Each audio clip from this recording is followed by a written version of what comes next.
What do you do when you are faced with adversity? When it seems impossible? When you are afraid you may not be able to accomplish your dreams? What do you do? Do you give up? Do you quit? Or do you confront your fears? A good man once told me, and I quote, "Unachieved successes are a result of unconfronted fears." End of quote. After all has been said and done, I want to look over my shoulder and say, I lived my life to the best of my ability. I did everything I could. I have no regrets. I did not complain about what I did not have, but I used what I had to get what I did not have. I did not make excuses. I thrived under pressure, turned things around, my worst fears into the best moments of my life. I used every weapon in the arsenal of my intelligence to forge myself a life like no other. I pushed myself, pushed my creativity. I did not give up. I preached, I spoke, and wrote my way to success. In John chapter 5, the Bible tells us of a man who had been crippled for 38 years. 38 years, almost 4 decades, this poor man. Every time he tried to get in the pool, somebody will beat him to it. 38 years. 38 years of brokenness and dysfunction, hopelessness and despair, anxiety and fear, frustration and desperation, pessimism and uncertainty. For 38 years, my Lord. Same old, same old. I bet that's what he said when you asked him how he was doing.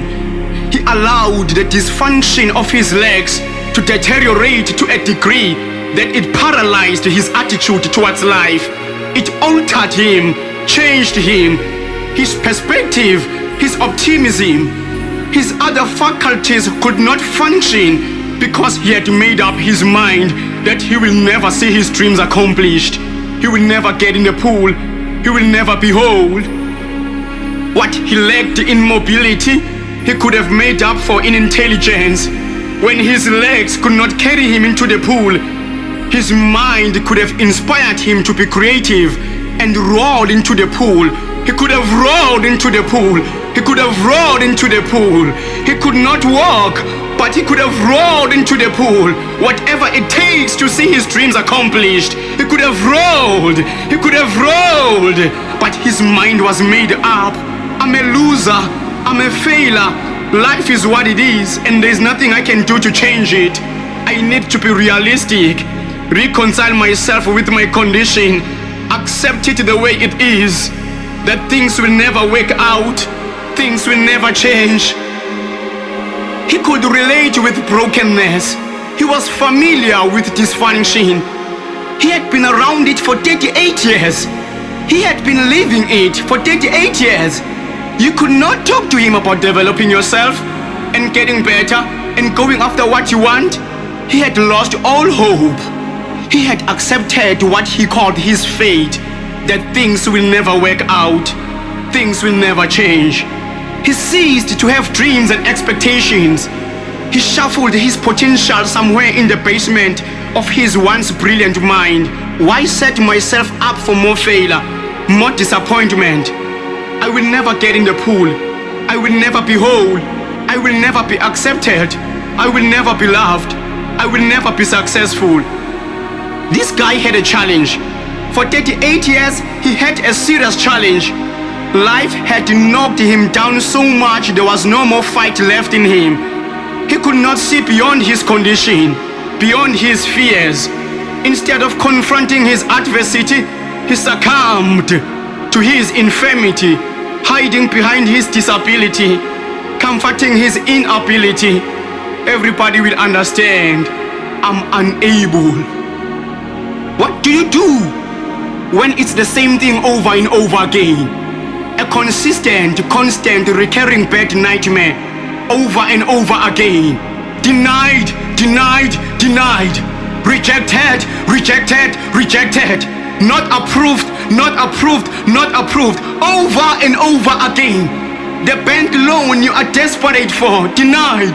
Your job application, denied. Your parole application, denied. The child you keep trying for with your husband, denied. Funding, sponsorship, scholarship, bursary, denied. The breakthrough you are desperate for, denied. Story of my life. I'm always overlooked. I'm always taken for granted. Always denied. It doesn't scare me anymore. Whoa. What? It doesn't scare you anymore? When failure stops scaring you, you may never know what it's like to win again. I take offense when I don't get what I want. I get offended when I fail. I don't want to be synonymous with failure. I cannot take no for an answer. When failure stops scaring you, you may never know what it's like to win again. Confront your fears. Confront your fears. My God.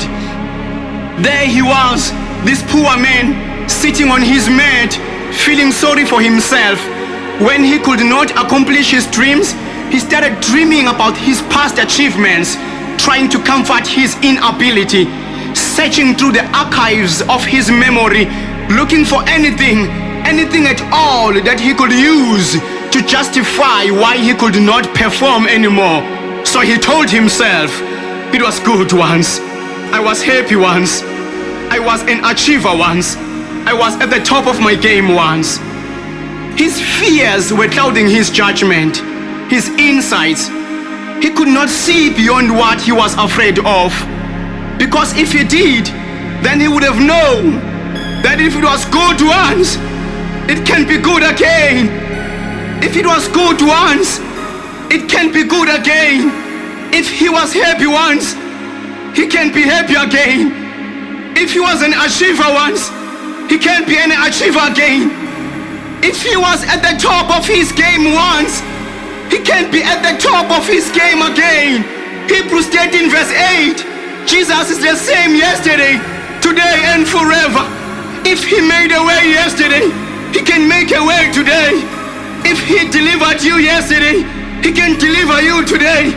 If he healed you yesterday, he can heal you today. If he prospered you yesterday, he can prosper you today. Confront your fears. If it was good once, it can be good again. Your marriage can be good again. Your career can be good again. Your business can be good again. Your finances can be good again. Your husband can be good again. Your wife can be good again. Your children can be good again. Confront your fears. Confront your fears. Stop confronting your inability, trying to justify why you cannot carry on with your mission. It was good once. What are you talking about? I have come to tell you, the achievements of your past pale in comparison with the achievements of your future. Greater are the days ahead of you than those that are behind you. Your darkest hour is about to turn into your finest hour. Don't let the failures of yesterday rob you of the victories of today. It's going to be good, dramatic, spectacular. There will be fireworks. The Lord will go all out for you. He will pull all stops. He will turn things around in your favor. He will never leave you nor forsake you. He will never leave you nor forsake you until you accomplish your mission, until your dreams come true, until your vision is realized. He will never leave you nor forsake you. Confront your fears. Confront your fears. Confront your fears. Whatever you are facing is no match for the power of God. Cancer is no match for the power of God. HIV/AIDS is no match for the power of God. Meningitis, arthritis, heart disease, diabetes, migraines, backaches, kidney failure, no match for the power of God. Depression, stress, anxiety, memory loss, no match for the power of God. Confront your fears. You may have started small, but you will finish strong. You will finish big. You may be at the back of the line, denied, unrecognized, but the Lord will take you from the back line to the front line. What he did for David, he will do for you. What he did for Job, he will do for you. What he did for Sarah, Elizabeth, Mary, he will do for you. Your days of being overlooked are over. Your days of being sidelined are over. Your days of being denied are over. Take your mat and walk. Jesus. In the books of Samuel, we find the interesting story of David and Goliath. When David went one-on-one with Goliath, there was a do-or-die situation, go big or go home scenario. But David already knew that, didn't he now? His confrontation with the bear and the lion had prepared him for Goliath. The stakes were too high. A lot could go wrong, but then again, a lot could go right. David was an underdog with no recognition, no reputation, no credibility, none whatsoever, against an impressive killing machine called Goliath, whom the Bible tells us he had been fighting all his life. The stakes were too high. A lot could go wrong, but then again, a lot could go right. Fear tells you what could go wrong. Faith tells you what could go right. Fear tells you it cannot be done. Faith tells you it's already done. David had faith in his God. It mattered not how great Goliath was. David worshipped the greatest of the great, Lord God Jehovah. David walked into that battlefield with an attitude and confidence of an already achieved success. When critics said he was not good enough, his faith in God was enough to reassure him of the inevitability and imminence of his success. His faith in God was his advantage. Your faith in God is your advantage. When they say your sermons are not good enough, then nobody will listen to what you preach. Your faith in God is your advantage. When they say nobody will buy your book, that no publisher will print what you write, your faith in God is your advantage. When they say your voice is not good enough to record an album, that you will never make it in the music industry, your faith in God is your advantage. When they say you're not good enough, you don't have the looks or the body to make it in the industry, don't stop auditioning. Your faith in God is your advantage. When they say relationships don't work, that husbands cheat and lie, don't be afraid to commit. What happened to their marriages will not happen to yours. Your faith in God is your advantage. When they say your ideas are crazy, what you propose will never work, I have this to say to you. Stop sharing your ideas with creatives who are not creative at all. Stop talking faith to believers who do not believe. Stop relating advanced thoughts to mediocre men who lack the capacity to fathom the words that you speak. You are too big, too advanced, too great. It's no wonder they fail to appreciate the brilliance of your unique mind. Confront your fears. I mean, this is crazy, just crazy. This David and Goliath thing, it's crazy, totally crazy. What was David thinking? This is ridiculous. David has no chance. When you get bold, people will always tell you have no chance. When you get bold, people will always tell you you can't do it. When you get bold, people will always tell you you don't have what it takes. When you get bold, people will always tell you that you are out of your depth. When you get bold, your friends, your family, your colleagues, your church, your acquaintances, your associates, your business partners, they will misunderstand you. When you get bold, you become an outcast, a hostile to an environment that will only accept you only if you conform to their standards. And now they hate you. They hate you because you refused to be average. You refused to settle for less. You looked beyond your fears, your lack of resources, lack of capital, information, your disadvantaged background. You looked beyond it all and you made it. You looked beyond your skin color, that if I'm black I cannot make it. If I'm black I'm not good enough. If I'm black I'm not suitable. If I'm black I will never get the opportunities. Jesus. Listen to me, my friend. Your skin color has nothing to do with your creativity. Your skin color has nothing to do with your intellect, your gifts, your talents. Your success should not be hindered or determined by the way that you look. Confront your fears. You are bigger than your adversity. You are bigger than your fears. You are bigger than the rapist that threatened to take away everything from you. Yes, you are bigger than the rapist that threatened to take away everything from you. Perhaps he did take away everything from you. I mean, your pride, your confidence, your femininity, your self-esteem, your courage, your resilience, your fight. When he violated your body, not only did he steal from you, he crushed your spirits, terrorized your soul, attacking the very core of your existence. You still see his face, hear his voice, your pain, your suffering. It's there, unyielding, unmoving, undealt with. You cannot overcome what you will not confront. Talk about it. Talk to it. It happened. You can't pretend it didn't. You were raped. We have to call it the way it is, so that you can find a way to heal and move on. I know it hurts. You don't want to hear this.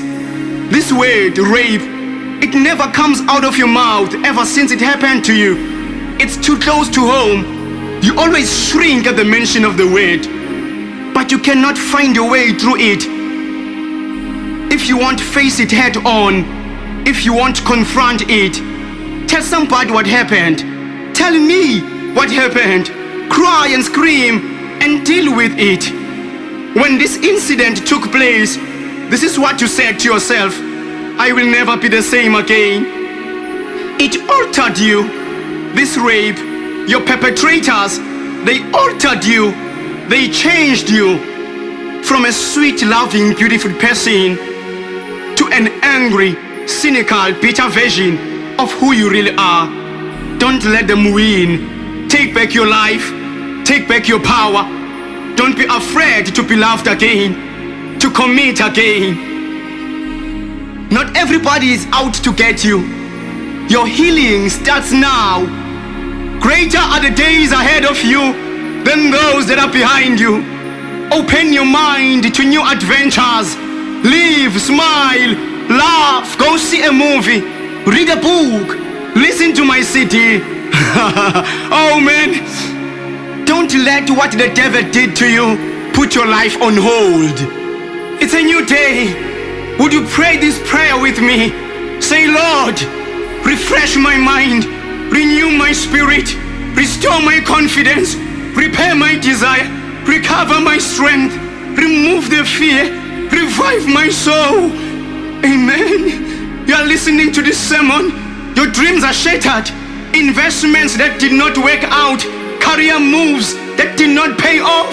Business ventures that flopped. Your marriage is on the rocks. It's not working out. You are standing before the rubble of what used to be a fantastic life, and you don't think you can rebuild your life again. You are standing in the twilight of your hard labor, watching the sunset. It's a metaphor of your reality. You're watching your own life fade away, your future slipping through your hands, and there's nothing you can do to stop it. There is no more fighting you, but the Lord is saying, if it was good once, it can be good again. Confront your fears. Greater are the days ahead of you than those that are behind you. Your days of being sidelined are over. Your days of being denied are over. Your days of being overlooked are over. Confront your fears. Stand above your fears. Greater is He that is in you than the one that is in the world. Glory to Jesus.